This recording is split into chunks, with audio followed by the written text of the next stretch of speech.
اعوذ باللہ من الشیطان الرجیم. پناہ مانگتا ہوں میں اللہ کی شیطان مردود سے. وَلِكُلٍّ دَرَجَاتٌ مِّمَّا عَمِلُوا وَلِيُوَفِّيَهُمْ أَعْمَالَهُمْ وَهُمْ لَا يُظْلَمُونَ. اور لوگوں نے جیسے کام کیے ہوں گے ان کے مطابق سب کے درجے ہوں گے. غرض یہ ہے کہ اللہ ان کو ان کے اعمال کا پورا بدلہ دے اور ان کا نقصان نہ کیا جائے گا.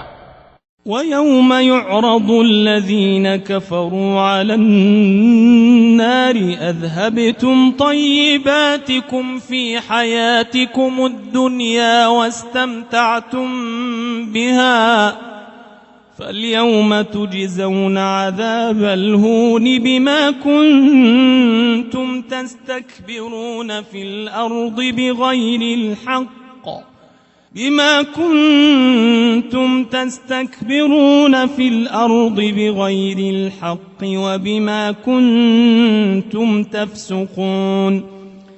اور جس دن کافر دوزخ کے سامنے کیے جائیں گے تو کہا جائے گا کہ تم اپنی دنیا کی زندگی میں لذتیں حاصل کر چکے اور ان سے لطف اندوز ہو چکے، سو آج تم کو ذلت کا عذاب دیا جاتا ہے.